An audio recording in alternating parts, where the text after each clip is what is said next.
Fantastic. So just welcome to everyone. And I really hope that you had a great day yesterday for International Women's Day with the hashtag Break the Bias. So throughout today's event, if you've got any questions, definitely use the chat function. And then also we've got a poll coming up. But if you want to connect and engage with any of the speakers, I'll quickly share their details. If you actually want to, engage with them, tag them on social media or anything like that.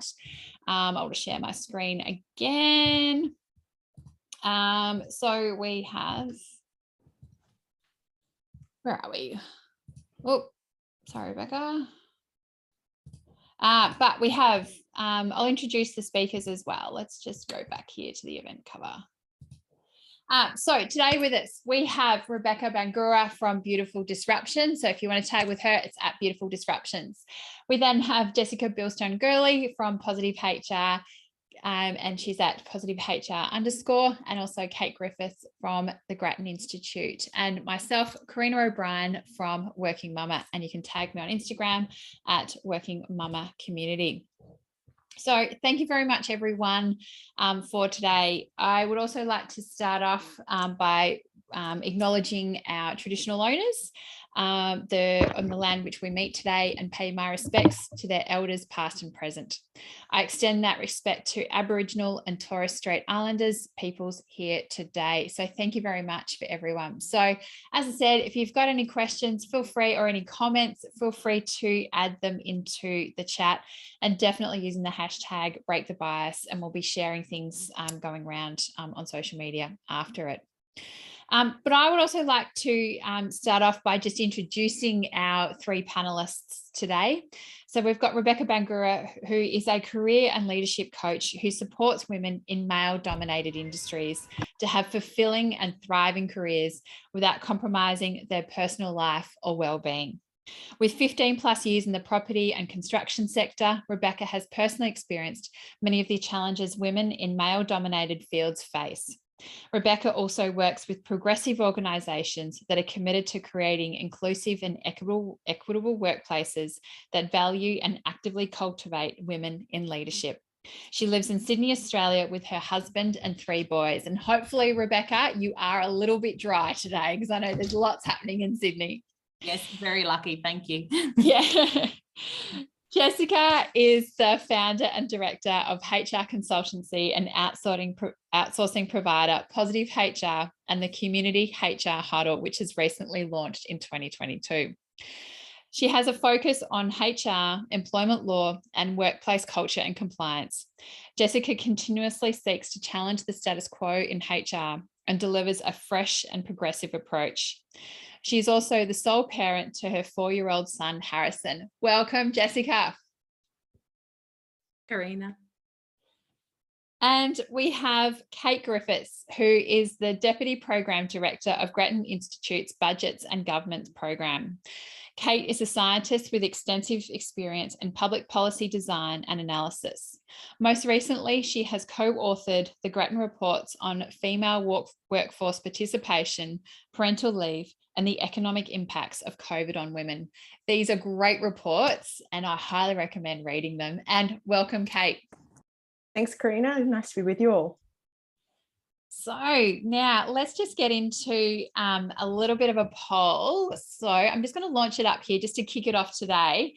And asking the question, have you ever experienced bias as a working mum? So hopefully you can see that poll on the screen at the moment. Yes, we can see it. I'm going to share my screen.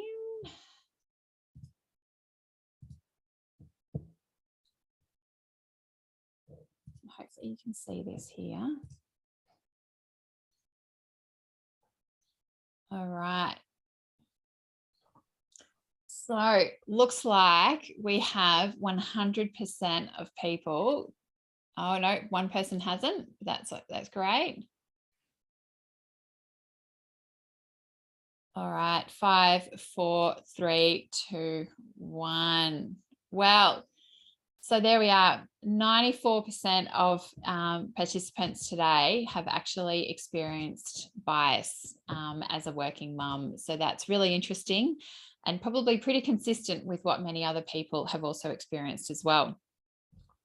But what I'd actually like to do, just so you also get to know the panelists a little bit more, is actually get each of our panelists to share a story when someone or themselves have actually experienced bias as a working mum. So Jessica, I'll let you kick this off.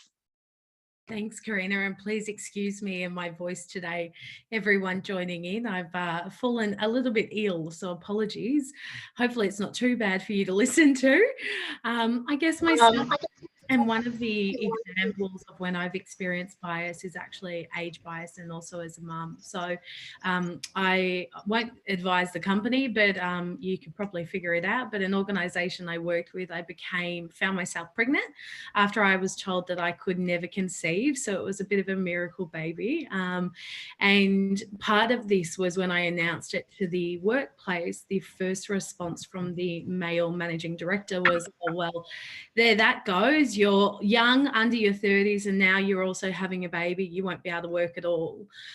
So for myself, hearing that, it was obviously very uncomfortable to hear that.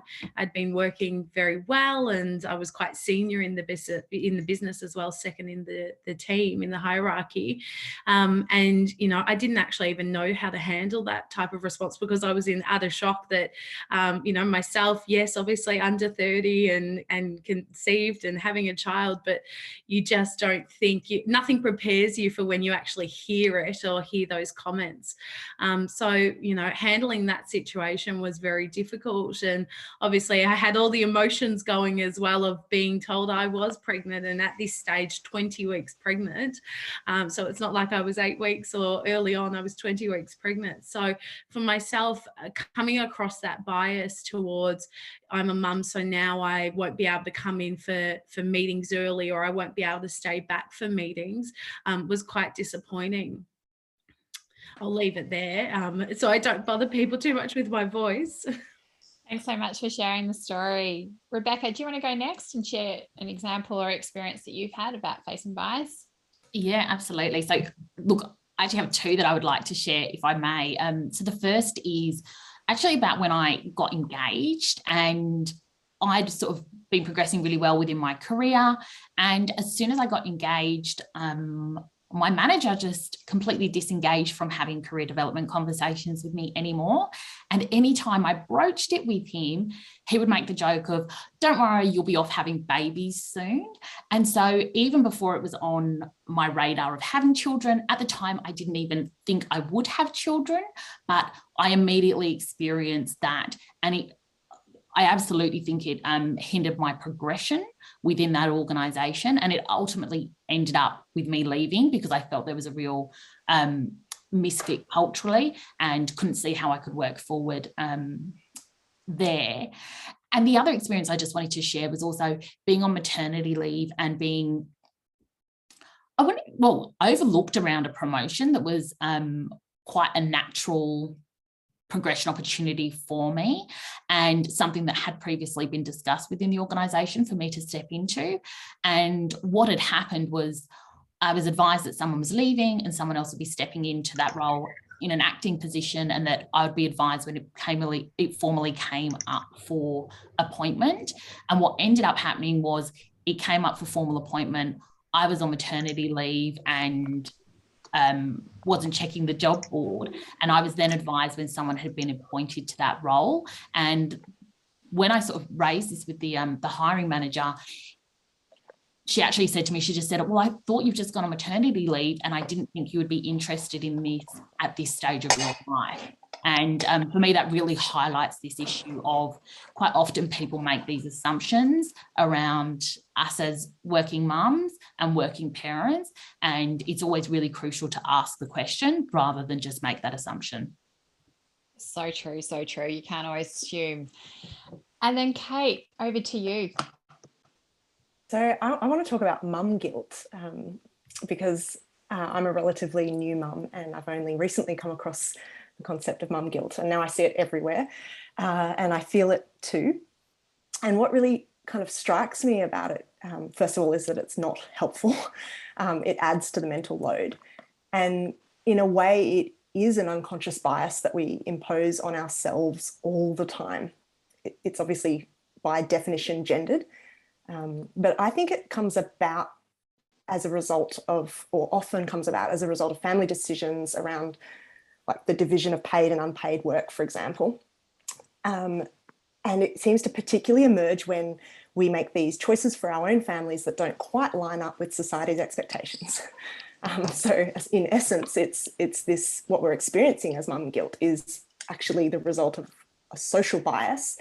And it made me reflect that breaking these biases, like letting go of mum guilt, is hard, is uncomfortable, and we probably have to be willing to come out of our comfort zones in order to do it. And I think that fundamentally is why it's so hard to break the bias. It certainly is. I actually saw something yesterday on LinkedIn about, the mental, even the sharing of the mental load around the bias and things like that, which I know we're going to get into a little bit later. So over to you, Jessica, for the first question. And also, if you've got any comments or want to add to the conversation, feel free to put it into the chat, and then everyone will be able to see that what's going on there, and we can interact on this platform as well. So, Jessica, how did bias come about, do you believe, for working women? There are studies to say that it has to do with maternal bias, just like what Kate's talked about, where there's an incorrect assumption that working mums are less committed or competent. And as a result, they're often given fewer opportunities, which is what we've already heard from your stories, is definitely the case. And what do you make of this? Yeah, look, there are obviously social and cultural expectations of women to be natural caregivers, and she's expected to be a domestic goddess. And I'm sure you've seen these TikToks and reels going around lately where it's a woman saying, "Oh, my husband expected me to be this, but I'm this." And one of them is the person glammed up and, let's say, a goddess, and then the next is in tracksuit, but still positioned within the kitchen, not in a suit at work. So I'm even personally seeing that now, where it's that expectation of, okay, well, she's glued to the kitchen or she's glued to kids.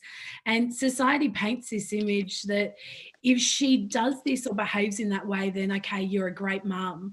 And I guess the example, the example of mum taking on the burden of homeschooling and domestic duties during the pandemic, even though men are just as capable, is an example of that. So, when you add work into the mix, it's like an oxymoron. Work takes mum away from the motherly duties. And I think that's where it stems from. It's that historical, societal and cultural expectations. And, when she is at work, working mums face that additional barrier of maternal bias, which, is that assumption that she's less capable and committed simply because she's a mother, which we've just spoken about, and knocked back, like you said, Rebecca, from roles that might involve more travel or, more time dedicated to the position.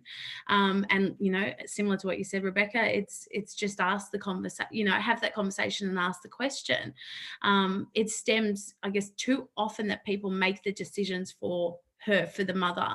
On the other hand, mothers who return to work shortly after giving birth, and I face this as well, are bad mothers. I returned to work after, I think, about 12 weeks, and that was purely my choice. I love my work. I'm very passionate about HR. And as much as I was still present with my son, I wanted to return to work.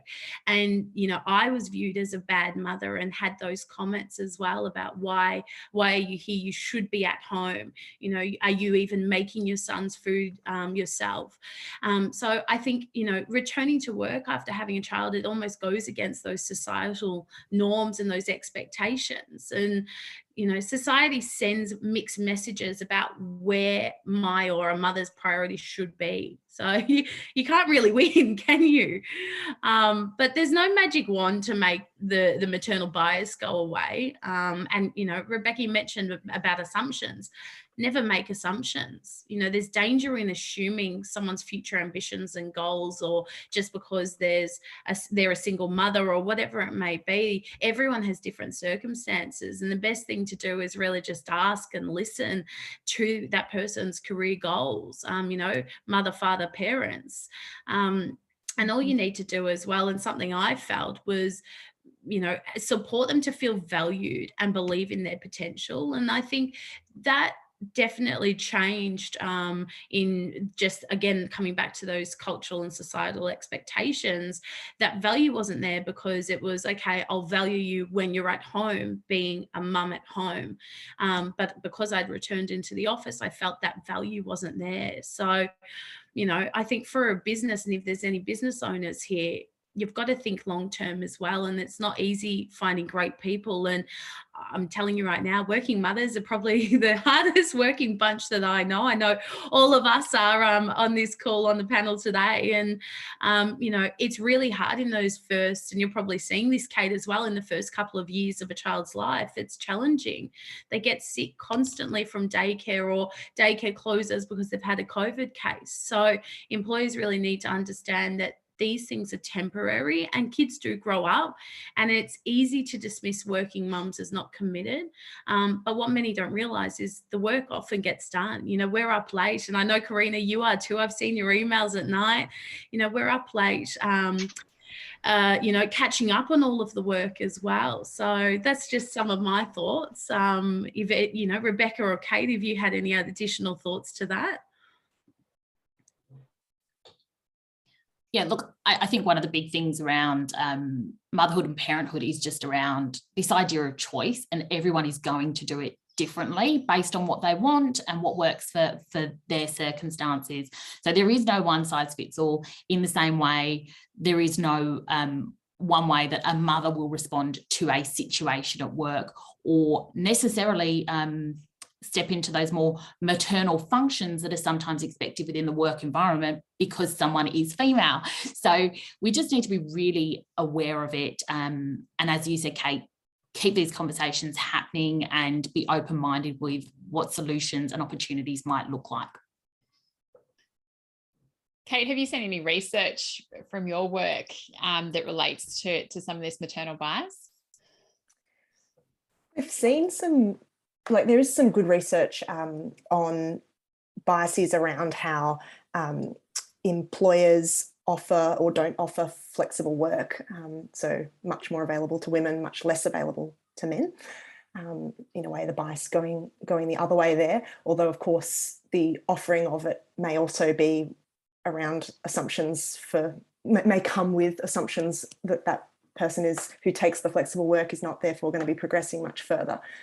So that's certainly clear in the data. There's also quite a lot of research around something called the spatial leash, which we might maybe talk about a bit more later on, but it's to do with where women work and the choices that they end up making around their own career progression in order to accommodate where their children's childcare or school is, or in order to manage the daily sort of drop off, pick up, housework load, all of those things, all of the unpaid labour, I guess. So very clear that there's a poor division of unpaid work within heterosexual couples in Australia.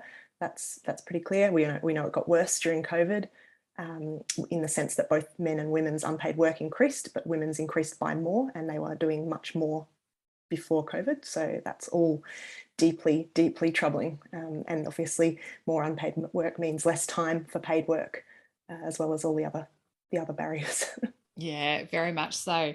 I even had a conversation with someone recently, and they said, well, you're only working part-time, so that's it. Is just assuming that was all I wanted for my career. And someone actually said this on a call, and it really caught me off guard. And I was like, well, no, just because I work part-time, that doesn't mean that my hours that I work doesn't define my career aspirations. And the same person also has said, well, your output is 5 days worth of versus 3, just because of how productive, is what Jess said. We all know that working mums are productive. So there's certainly a lot on this. And just on the COVID part, Rebecca, what are your thoughts on the COVID motherhood penalty, and how do you think the pandemic heightened the bias towards working mums?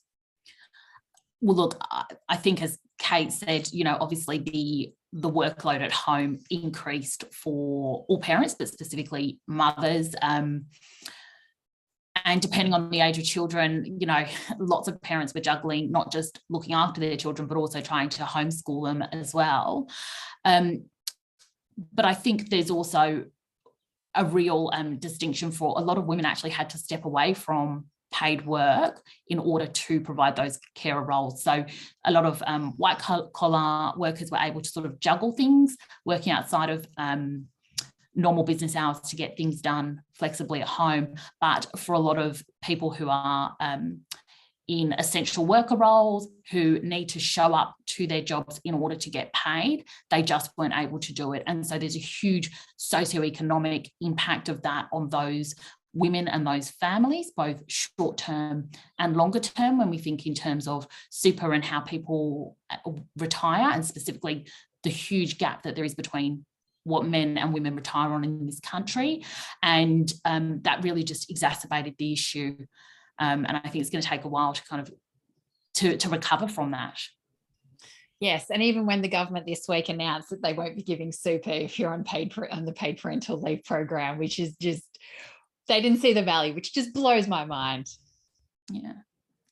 And Kate, just further to that, you know, from the research and the report that you put out, have you seen that COVID penalty, so to speak, for working mums? Yeah, well, I think so. The COVID impacts were sort of threefold, I guess you could say, where you have the direct impact on kind of women's jobs and hours, which was just that the lockdowns hit the sorts of industries where women work harder. And so we saw each lockdown, in fact, we saw women lose jobs and lose hours more so than men. And some of that would have been women stepping away, and a lot of that would have been imposed upon them, although arguably stepping away was also imposed upon them, just a different, the nature of the choice was a bit different. But then we also saw this increase in unpaid work that Rebecca was speaking about.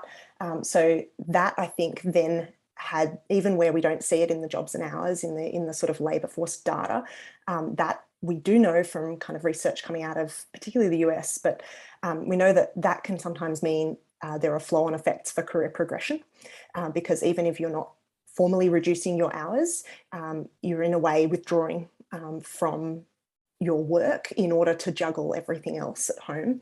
And that penalty fell more to women. And so there could be sort of challenges going forward, even though we appear to sort of bounce back after each of these lockdowns. There could still be challenges going forward for women who have stepped back and now missed that promotion opportunity that they would have gone for otherwise, but just didn't have the time to go for, or no longer have the relationship with their co-workers or boss, or whatever it might be, to make that next step.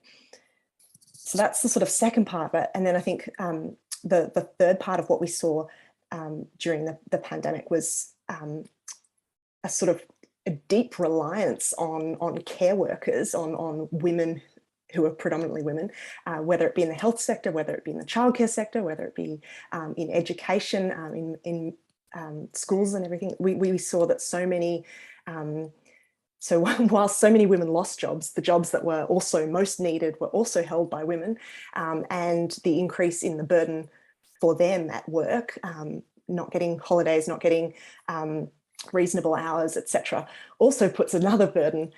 So I think that there's a really mixed dynamic of these different forces that meant that women have had a tougher time through this pandemic so far.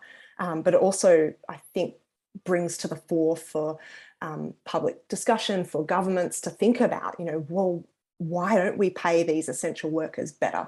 Why is it that women are still doing more of the unpaid labour? Why is it that women's jobs are more vulnerable? Why are they more casualised as a workforce, etc.? So I think it one of the maybe silver linings of this is that it brings to the fore some of these ongoing disadvantages that are being kind of built into the system well before COVID. And just Jess, what do you see then from an organisation's perspective and the work that you do from an employer perspective? How are you seeing how they're managing this COVID impact, particularly towards working mums? Look, we're seeing companies on both sides, companies that are being extremely supportive and do the work whenever you can get the work done. And, you know, we've implemented fully flexible and remote working policies. And, you know, on that, the thing that I want to mention is flexibility is actually the law. You know, there are a number of situations where by law we have to provide that, or at least have that conversation.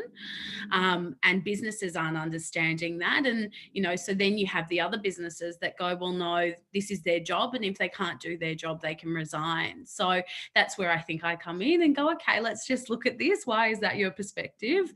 You know, keep the emotion out of it and let's just focus on a solution forward. But most of the businesses that I work with are very, you know, they are more progressive. They are supporting working mums. You know, in COVID, we saw a lot of what we did is, if the work gets done, I don't care if you've taken 5 hours, I'll still pay you 8 hours.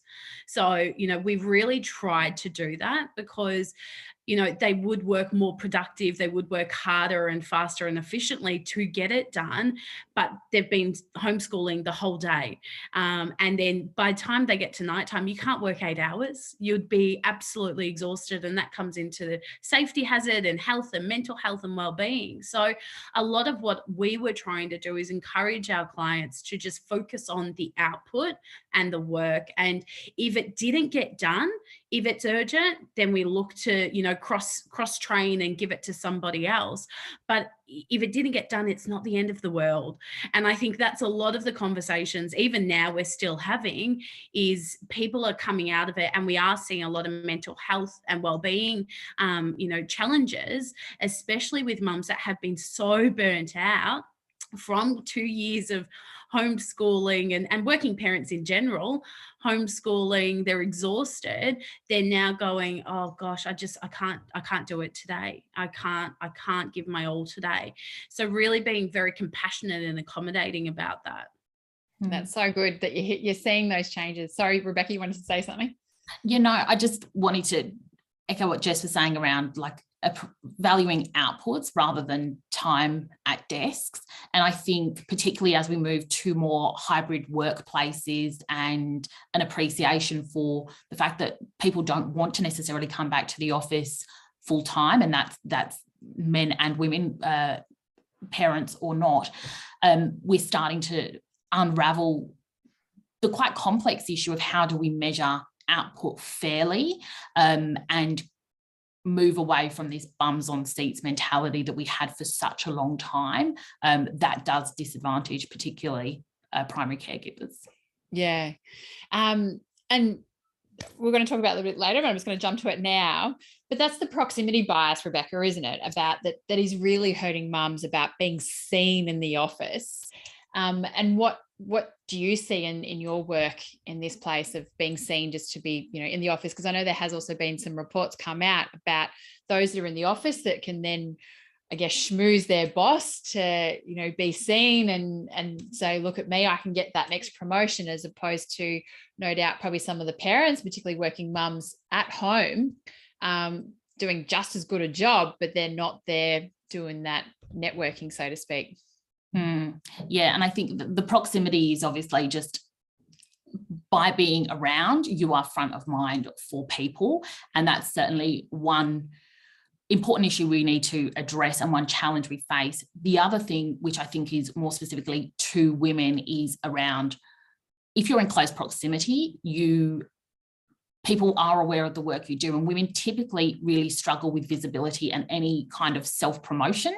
And so by not being even next to a colleague or a manager, you actually have to kind of ramp up your level of visibility very intentionally. And that's something I really see a lot of women struggle with, and also a lot of managers struggle with. And it kind of comes back to this output metric of how do we measure performance, where someone doesn't have to say, oh, did you see what I did? I was at my desk for 10 hours and I did this. How do we actually equalize the playing field for everyone and realize that people have different value to bring, and make it appealing for workers of all types so that we do get this diverse mix of people actually bringing the best skills to the organisation to deliver the best outcomes. Is there anything you'd like, any ideas on how to equalise that?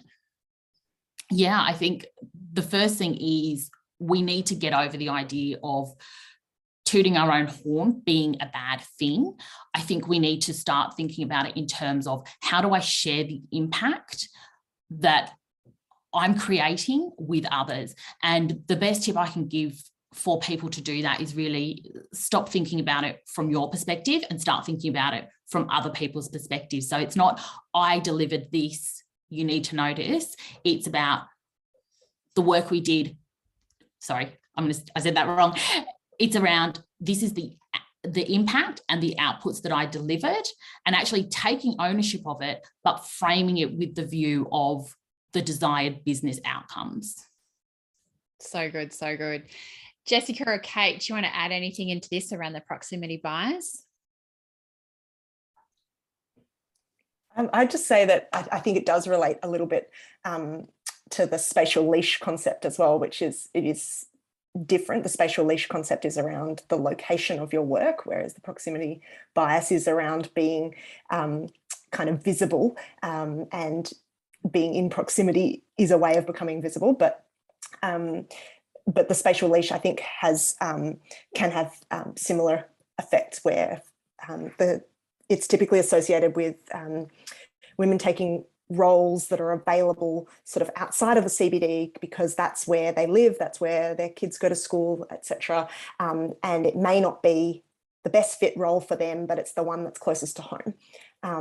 And in a way, that's because they feel like they need to be in the office and visible in order to be, countering the proximity bias. So it's these two things are interrelated. I hope that with this big shift to remote work, which is obviously not for every industry, but for a significant chunk of the economy, this big shift to remote work during COVID, I hope that has meant that employers are getting better at recognising outcomes rather than FaceTime, and that we see that kind of unburden women from this feeling, or parents in general from this feeling of needing to be in a particular, take a particular role because it's close to home, and there might be more opportunities to take roles that are better suited to their skills and to their ambitions, even if they can't be there face to face. I think one of the caveats I put on that, though, is that what we don't really know yet is how successfully people come back to the office, and whether we see a sort of gendered division in that. So if we were to see, we know that men and women have pretty equal preferences around, like pretty similar preferences around working in the office, where typically most employees would value sort of 2 to 3 days in the office. So kind of a mixed model by preference.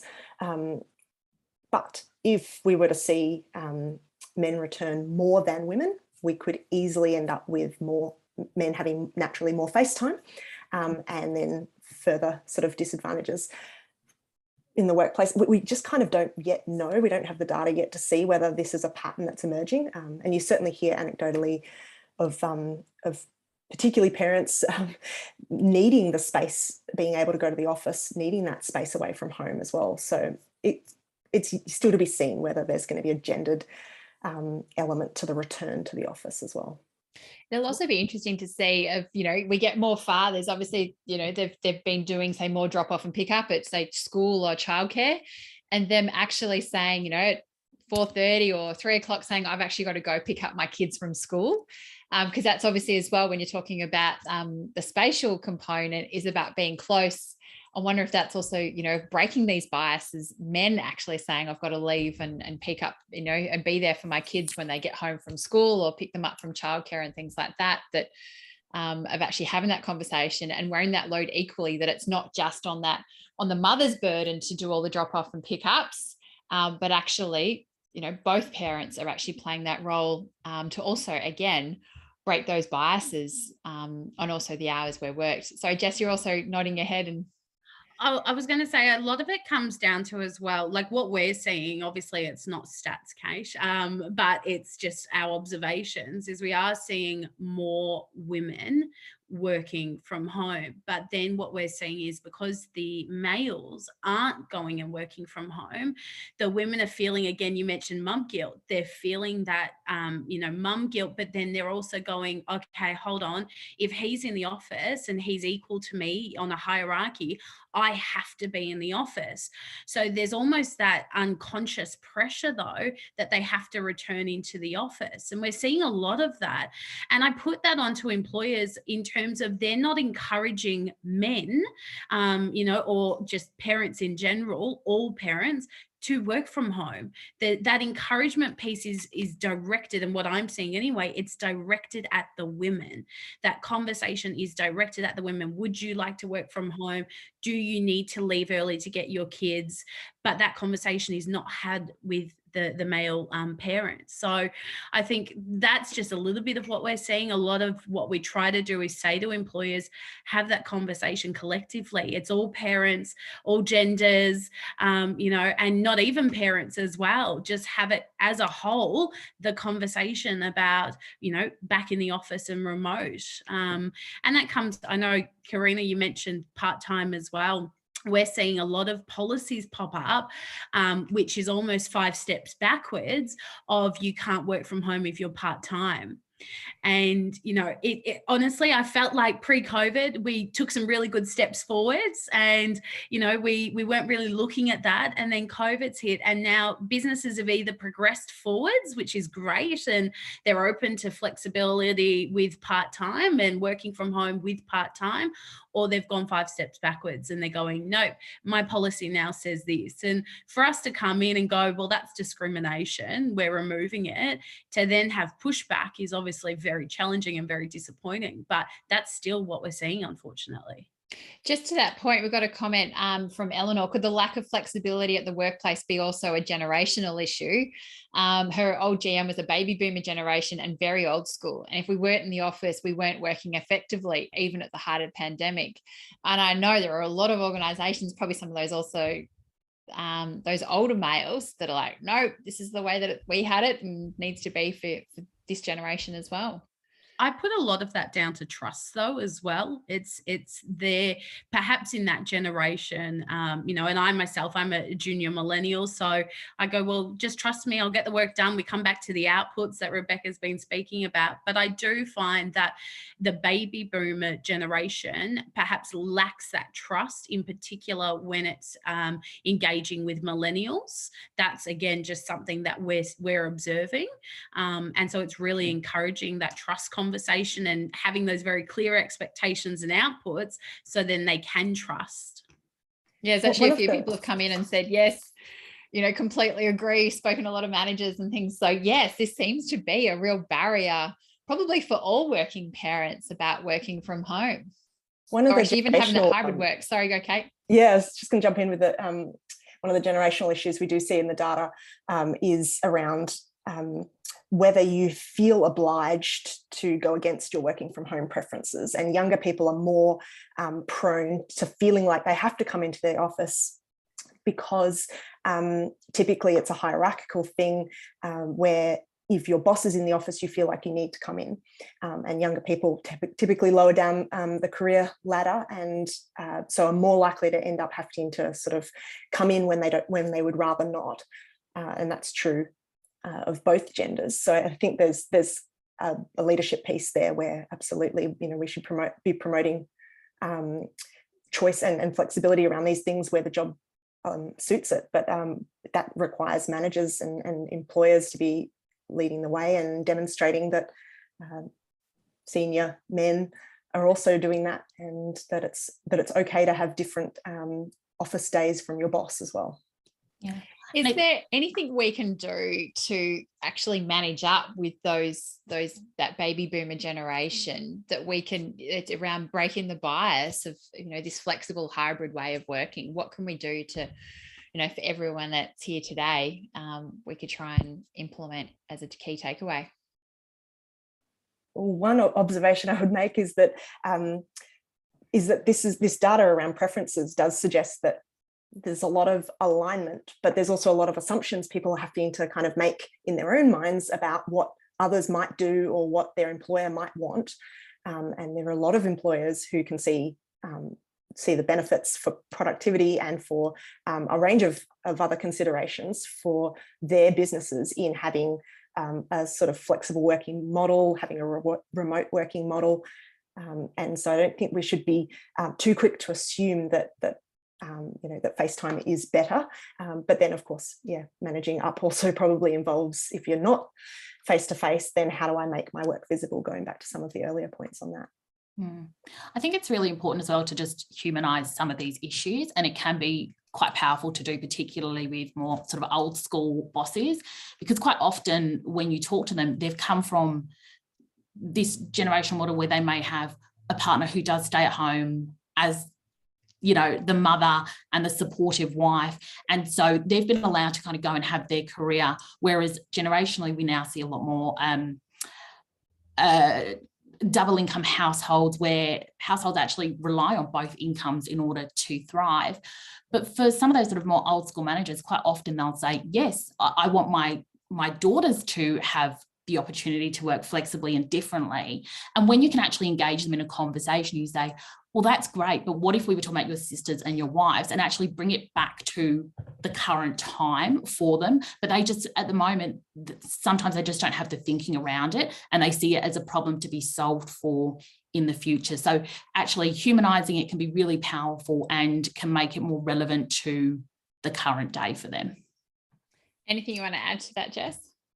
Oh, look, I think that's exactly what I would have said to Rebecca, is the humanizing. And that even comes, I was actually at a client this morning, and, you know, the employee said, oh, I had to take a day off the other day. My son was sick. And, you know, the manager, who is a baby boomer, turned around and said, it's not good enough. And, you know, wasn't very, didn't approach the conversation very well. But again, it's about humanizing it.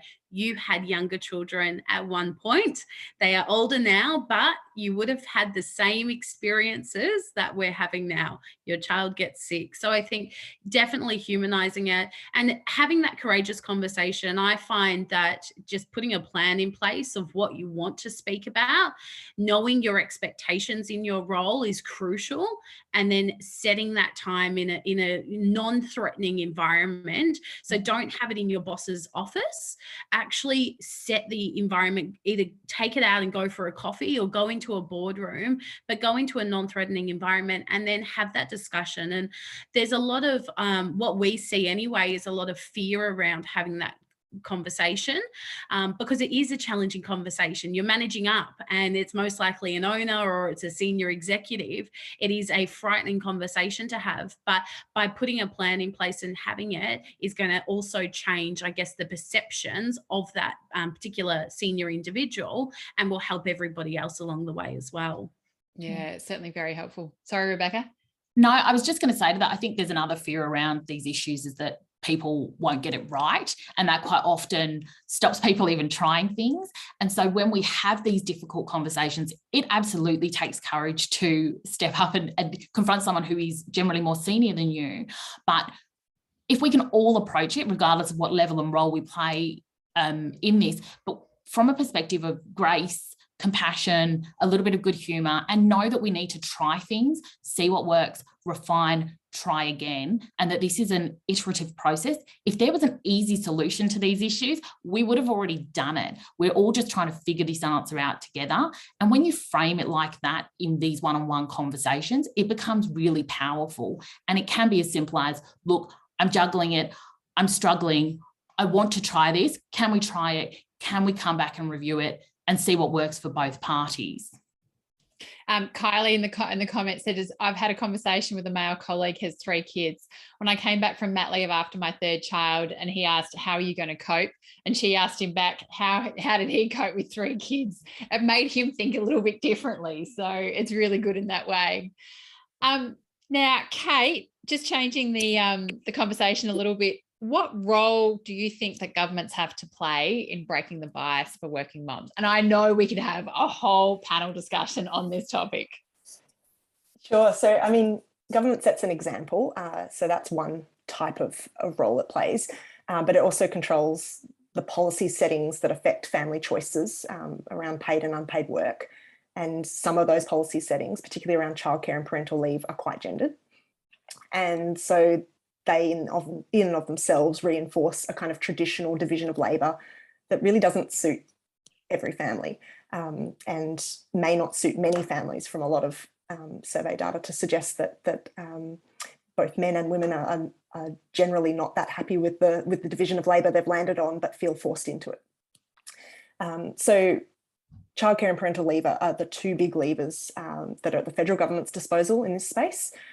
That's the two biggest levers they have to support working families, but they're also two of the biggest levers that they have to drive economic growth more generally, frankly, because female workforce participation is one of the few opportunities that Australia can realise, partly because the barriers that are in the existing system are so big that there's lots of families making choices that they would rather not have to make, but feel forced to. So, you know, rather than trying to drive change that is unwelcome, this is change that would be seized upon if childcare was cheaper, if parental leave was more equal. So I think, yeah, when we think about that, like parental leave policies push women into the primary carer role, and men often don't get the opportunity to build those skills at all. And there's a really noticeable point when we talk about female workforce participation more generally, or we talk about gender inequality more generally, so pull the parent lens out of it, that things are relatively equal until the moment that children arrive, and that it is that moment where women's whole sort of work life balance completely shifts. And for men, it doesn't change very much at all. So there's a small increase in household work and in childcare, but largely paid work continues as it was before. For women, it's completely flipped. So, you know, what we do around that time of the first child can set up habits for life. And that's where I think parental leave policies matter. Employers can get that right too, but government sets an example here as well, and has the default parental leave scheme. And then as far as childcare policies go, I think currently we've got a system that deters women from returning to work more than 2 or 3 days a week, because for lots and lots of families, for the second earner, which is typically the woman, to return for a 4th or 5th day in the week, they will be bringing home maybe, so for a typical income family, they might be bringing home around $2 an hour at the point where they're working a 4th day a week for that extra day. And the point where they're working a 5th day, they're bringing home nothing for that extra day. So, you know, fancy that. Maybe they don't decide to work that 4th or 5th day. But of course, as discussed previously by some of the other panelists, you know, not being able to work full time can be a deterrent to career progression and other things, and can be specifically against what families themselves would like to choose or need to choose. In many cases, it's a financial consideration too. So I think there's a range of things governments can do, and we've kind of mapped out quite specifically what ought to change with the childcare subsidy, with the parental leave scheme, in order to make it more equal and more sort of give families more choice in how they want to arrange things. Yeah, no, it's so good. Rebecca or Jessica, do you have anything to add to that? I mean, one of the things that I would talk about, and Kate, you probably know more on this than I do, but looking at, I think it's Portugal and Spain that have actually mandated the uptake on paternity leave for fathers after a child's birth. So they're essentially incentivizing fathers to take the parental leave. And that obviously helps with equality, you know, the effects of gender equality from that as well. So I'm not sure if you know much on that, but I just found that really interesting, that they have actually, you know, incentivized fathers to take parental leave. Yeah, it's something we would recommend for Australia too, because you could make relatively small, low-cost changes to the current scheme. And what we recommend, in fact, is that if each parent were to be offered 6 weeks each in parental leave, so the current scheme is effectively 18 weeks for the birth mother and 2 weeks for dad or partner. But if we were to redistribute those weeks and add just a small number extra, you could have 6 weeks each, with 12 weeks that you can share between you as you wish. And if both parents take those 6 weeks, because at the moment we don't see a very high proportion of men and partners taking the 2 weeks that are available to them, but if both parents were to take those 6 weeks, then you could have 2 bonus weeks for the family. So effectively, it could be that the woman, the mother, takes 18 weeks and she gets an extra 2 weeks because her partner takes the 6 weeks. It could be that they work out some other arrangement between them that allows the father to have some more of the leave, or the partner to have some more of the leave. What essentially we'd love to see is that fathers and partners are taking at least 6 weeks, because that is their window of opportunity to build some of those skills that they need to have, even if they're working full time. And when they do take that leave early on in a child's life, you can see it in the distribution of unpaid work between mothers and fathers 10 years down the track. Like when the kid is much older, it still makes a difference. So obviously sharing that burden at home early on and building those skills early on really matters. And I think just one of the things with just mothers staying at home, it kind of creates this, primary carer role, and it positions the mum as the expert and the go-to for figuring out all things kid related. And what we need to see is both parents or caregivers having equal responsibility and equal comfort to step into those roles. And I know in certain organisations are really promoting and have policies around parental leave, but still don't necessarily see the uptake of those policies. And there is just so much around the cultural stigma within organisations, industries and society at large that we really need to address in order to see that change and see that uptake come. But to your point, Karina, in terms of government's role, we have on the table recommendations that can be implemented that will absolutely shift these issues and create more opportunities, both economic and for women. And we really need to see leadership on these issues. And I think each of us needs to be really vocal around that. 100% agree. And look, in terms of the vocal aspect of this, there's 2 organisations doing a great amount of work. The first one's called the Parenthood, and if you're not following them, definitely highly recommend go speak with them. Georgie Dent's doing an amazing amount of work. I actually spoke with her for the Working Mum podcast, and this episode will be coming out in a couple of weeks' time on this very topic. And there's so much that's going on that can be done. It's very simple, that can be implemented, as what's Kate saying from a policy perspective. And the other key organisation is also, which is related to the Parenthood, and they work quite well together, is called Thrive by 5. Understanding that the first 5 years of early childhood education is so important. And also some of the money that is actually spent early on in that child's life can actually offset later in life some of the other policy, particularly from a social services perspective. So you try and capture those kids young, you're actually saving money long term rather than spending it out there. But there's so much that can be done, and it'll definitely go into the Parenthood, and they'll actually help you. They've got resources about championing to your local member about how to have these conversations and the resources and things like that. So I can put that out in an email of those links into the Parenthood. Now, I know we're almost running out of time, but if you've got any questions that you'd like to ask our panelists in the comments, feel free to jump in and type them in and see if we can get to 1 or 2 questions. So I know we're almost getting to the end, and this is a lot of people's lunch break, so really appreciate it. And the conversation so far has certainly been really good. So as I said, if you've got any questions, put them in the chat and we'll ask them. But just quickly while we're doing that, I'll go to each of the panelists. What would you like to see of, how can employers and leaders, support working parents to break the bias? And, what would you like to see change? Rebecca, why don't you start?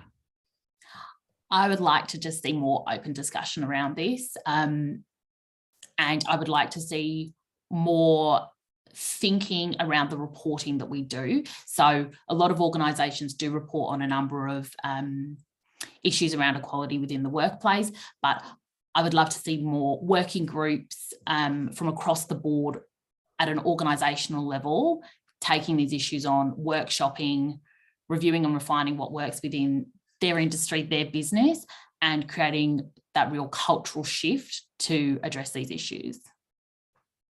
Thanks so much. Jessica or Kate, who wants to go next? Sure, I'll jump in. So, I mean, short of changes in government policies that would make this space a lot easier for families to choose what suits them best, setting that aside, that wish list aside, I think one of the problems here is that family life is really visible for women and really invisible for men. And you can obviously counter that by making it less visible for women or making it more visible for men. And ideally, we'd be able to bring our full selves to work. And therefore, I think we need to be thinking about making it more visible for men, preferably. But that comes down to things like, I think it was Kylie in the comments talking about, just throwing the question back to a male colleague with 3 kids. I mean, why do we think this is an impossible juggle for women and we don't even mention it for men? It ought to be, a real juggle for both, and something that we can acknowledge and ask questions around. And if it's happening for everyone in the workplace, then it's going to help break the bias around women. And if it's not happening, it depends on your circumstances, of course. And if it's not happening for the men in your workplace, then it's one of the things where women then feel like they need to sort of hide it. And it's another element of the burden, the mental load that we carry. Jessica, what would you like to say? I really want to say, sorry, apologies. I would like to see more compassionate leadership. So, obviously, we've spoken today a lot about the pandemic and it being very stressful. And I think leaders need to be more conscious of displaying care, empathy, and compassion towards employees, and especially working parents, and not just mothers, working parents. It's not an easy task, but when leaders actually take that time to listen and comprehend the responsibilities that working parents deal with daily and truly empathize with them, then the employee is going to feel like, okay, my manager's got my back. Someone's got my back. So I think, as a business, and we've obviously seen a bit about the vulnerability side as a business leader, be vulnerable and not be afraid to show your vulnerability, share your own personal stories as well of your parenthood journey. And I do that to my team. I have days where it's very difficult and I wake up and my son's, kind of put the whole schedule out in the morning, and then it is a really difficult day. So I think storytelling helps us to build that trust component I was talking about before and relationships. And that then is actually going to turn into a happier, more productive working parent. So that's a little bit about what I really want to see employers doing and leaders doing, and really just everybody at all levels of a business. So true. There's a conversation happening at the moment in the chat. Christy said that she had guilt about returning to the office more, and that she's using more before and after school care as her husband doesn't work from home. And she's like, how do I overcome that guilt feeling? Similar to what you were saying at the very start, Kate, about that bias of mums feeling the mum guilt. Yeah, absolutely. You can't win you can't win with the guilt. Like you will, you'd feel it the other way too, because they're missing out on playing with their friends or getting the extra educational opportunities, etc., etc. You can't win with that. So, I mean, it's easy to say it, much harder to do it, but you kind of got to identify it, talk it out, let it go. Very much so, very much so. Now, I just wanted, if you're still people in the comments, I'd love to hear as well, just quickly, what you would love to see change and what you'd like to do to actually break the bias. If there's one thing you're wanting to take away from today, what are you going to do? So if it's managing up, making people, humanize those conversations is what we're talking about.